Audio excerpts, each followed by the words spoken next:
Hey guys, it is Lindsay and today I am doing my first official book video. I'm doing a January wrap-up. I figured this was a good place to start. This video is probably going to be split into two parts because tomorrow I'm finally, January 23rd, going back to school because the weather has been bad, so they pushed it back. Finally going back to school tomorrow, and I'll probably read at least another book or two while I'm at school the next week. I'm doing the first part here at home. I'm dropping everything. These are the books, this order. So to get started, the first book I read in 2024 was Ruthless Vows. It's the second in the Enchantment of Letters duology. The first one is Divine Rivals. It was actually quite popular on Book Talk and BookTube and everything in the summer last year, and I read it in December. So this duology, it basically starts off with Iris and Roman, and they're rivals, as one would guess, and they end up having these magical typewriters that are connected to each other, and Roman knows that it's her writing to him, but she doesn't know it's him writing to her. And this is just their story, love story basically. It's just a cute little YA romantasy. Love so much. Divine Rivals spoiler, so I can talk about Ruthless Vows. Basically they get split up. I won't say what happens, but they get split up and he can't remember, Roman can't remember. And this book is all about him basically falling in love with her again through the typewriter, not knowing who she is, and getting back to himself because of her and his love for her. And I gave this book 4.5 stars. It would have been a 5, but I wish there was just a little more of Roman and Iris together, because all of the romance here is through the typewriter. They see each other a couple of times, and then there's one chapter at the end where it really shows them happily ever after. And I wish so badly there was just a little more, and I know because of the circumstances they can't really, because there's a war going on and they're trying to figure that out. And so that's why it's 4.5, not even a full point off, because I know the circumstances is the reason that they're not shown together as much, but I wish there just would have been a tiny bit more of them. But I just love this, and I love the vibes of these books. And if you haven't read these two books, highly recommend. 4.5 stars, first read. I was reading it the whole time I was in lines at Disney World. I could not put it down. So good. The next book I read had quite a bit of controversy when it first came out. I picked this up when I was at Barnes & Noble the day after Christmas, just because I'd heard a little bit about it and I liked the idea of the story. It's Never by Jessa Hastings is about Wendy Darling's granddaughter from Peter Pan, and basically everybody in their family, all the women, have gone to Neverland with Peter Pan, and Daphne never got taken when she was 12, 13, and they kind of had lost hope. And then she turned 17 and he does show up, but then when she gets to the stars, when she gets to Neverland with him, he kind of stops paying attention to her, and she falls into the arms of the son of Captain Hook, Jameson. And the whole story is just kind of about her back and forth of which one of them she likes and who she wants to be with, and how she feels she's fated to be with Peter Pan because her whole family has been a little odd, if you ask me. She also really has feelings for Jameson Hook, and they're both so incredibly toxic and terrible to her, and Peter Pan got on my nerves the whole time. It was a very frustrating read, and it was kind of dark because it has some of the original concepts of Peter Pan and what's happening with the Lost Boys and what Peter Pan's motivations and all that. Lots of controversy, lots of mixed feelings. I did end up giving this 4 stars. I thought it was a really great retelling of Peter Pan, and I thought it was really cool, and I think it's gonna be a series, and I'd really like to see where she goes with the characters, because it ended kind of I need a little more, I need to know why. This next book changed my life, genuinely, and it was The Invisible Life of Addie LaRue by V.E. Schwab.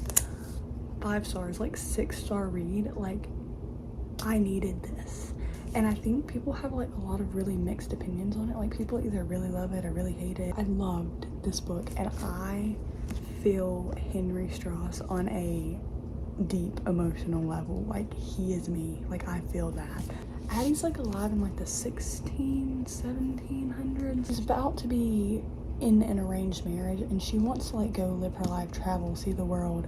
She feels like she's like running out of time and she prays to like a god at night, which in this story it's like you're not supposed to do that because like you're gonna have to.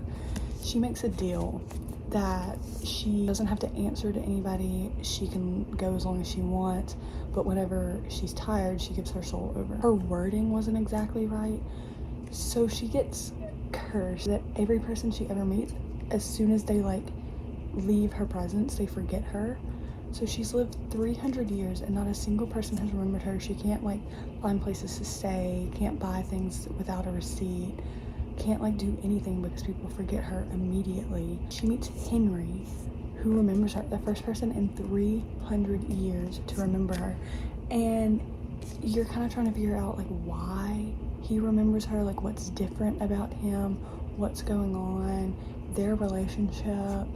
And Henry has this whole thing where he like feels like he's running out of time constantly and he doesn't feel like he's enough. And I just, that both of them struggle with and how they like come to accept those things is really beautiful to me. I feel like those, as a 21-year-old, I feel like I'm very much in a place where like I feel like everybody's like ahead of me and I'm running out of time and I don't know what to do. And I think it was a really good story that I needed right now. The ending absolutely crushed me. I will put a video of me sobbing. I was distraught, stared at the wall for like 30 minutes after I finished this. But so this is my favorite read so far this year. So good. I loved it so much. Next I read a whole series. Oh my god. I read the Off-Campus series by L. Kennedy. These are basically about, each one's about a different roommate. It's 4 guys. They live in a house off campus. They play hockey. Relationship, each one with a different girl. And by this one, they're all like this big friend group and like they all love each other. And the girlfriends have a group chat and the guys have their group chat. And it's just so cute to see them like all come together in this one. This one is about Garrett, Graham, and Hannah. It's a deal to tutor Garrett so that he can help her make this guy jealous and they end up falling for each other basically. This is my favorite one personally. John Logan, everything. This one's about Logan and Grace. This whole moment, her freshman year of college, she's a junior. He like walks out on her, embarrasses her. It's a whole big thing, and the whole book is just him like trying to make it up to her, pining after her, like doing all the things she says to do to get her back. And I love him. The Score, this is Dean and Allie's book. Dean is like the biggest player of these 4 roommates. He's the biggest player. He gets every girl he wants. He can't get Allie. She's like, no, I can't do this. Like, we can't do this. They end up being together, keeping it a secret from the whole friend group because she's like, they'd be like, why? Like, what? Because he's like a big player. It's their whole love story. Very cute. Okay, The Goal. This one is about Tucker. He is like perfect Southern gentleman. He's so precious, but accidental pregnancy, that's what happens here, and it's all about like them trying to navigate that. She's in law school. She's like, how am I gonna do this? She's a girl boss. She gets it done. I don't love the pregnancy thing. It was like a good story and they're like great together. Not my favorite. Gave it 3 stars. 3.5 stars. 3.5 stars. And you see them a lot more like all together as friends, and I really like the dynamic in this one. I give it 3.5 stars too. Even though I gave them all like 3 stars, this is probably one of my favorite series. Each one follows like a different friend in the friend group and you see their whole dynamic. It's probably my favorite that I've read where it was like that. I really loved it. Super cute, and it wasn't like there is a good bit of hockey. It felt like it wasn't too much, like it wasn't the whole story, and they weren't like laying out all of these like crazy hockey things going on. It was just mentioned every once in a while. More about like the romance and their friendships all together. And I really loved it. I thought it was great. So I guess I would say 3.5 stars overall. The last book I read while I was at home is Harry Potter and the Chamber of Secrets. I read Sorcerer's Stone probably about a little less than a year ago, and I love Harry Potter, and my mom got me the whole box set for Christmas because I've never had all of them. Most of the books I read when I was younger, like Percy Jackson, Harry Potter, Hunger Games, I read them either on my Kindle or from the library as an AR book. Now my mom got me the Harry Potter things. Me and my mom actually read Chamber of Secrets at the same time because we have 2 copies of the first 2 books now. If you don't know what this one is, this is the second one in the Harry Potter series, and this one is all about them being at Hogwarts and the Chamber of Secrets opens and they're trying to figure out who opened the Chamber of Secrets, trying to like stop them so that nobody gets hurt, nobody gets killed. Potter's whole journey trying to figure that out.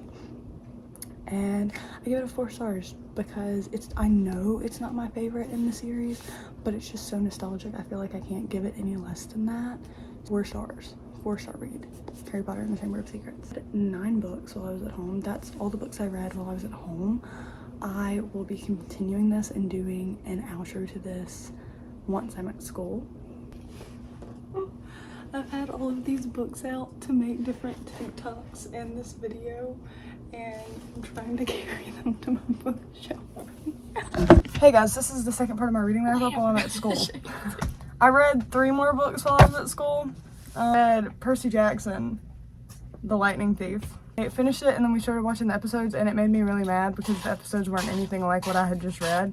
But I gave this 4 stars because nostalgia, but I don't think it's 5 stars because it's not my favorite out of the books and I know that. Sent! We were given this for crew. And like, good message it is, I just got bored. It was kind of hard to read, and Heather it was confusing. Okay, so they're married and they both wrote it. It's a thing about like how you're placed in the right spot to like reach people about Jesus, and it's like it's a good read. Like, some of it I needed to hear, but it's like they're married and it switches back and forth and you never really know who's talking. It's also got a lot of like data thrown in there. Yeah, so it kind of goes over my head. I still gave it 4 stars when I rated it because like it is good. And lastly, I read Powerless by Lauren Roberts and I gave it 5 stars. It was incredible. It's basically, it gave me Red Queen X Hunger Games vibes. She like doesn't have powers and he is the prince and she saves his life and she gets put into the contest called the Purging Trials where she has to compete, but she doesn't have powers. So that's unfortunate for her. But 5 stars. It was great. Loved it. The main male character, love of my life, and I need it resolved. So, but I have a few months until that happens. So, anyways, that's the end of my reading wrap up. Hope you enjoyed it. Any words? Any like closing remarks? My closing remarks are that the second Percy Jackson book is better than the first one. I'm on the 3rd one right now, and I think that the second one's better than the 3rd one, but I'm not done with it. That's fair. That's the end of the video. Hope you enjoyed it. Please like, comment, subscribe. Bye, guys.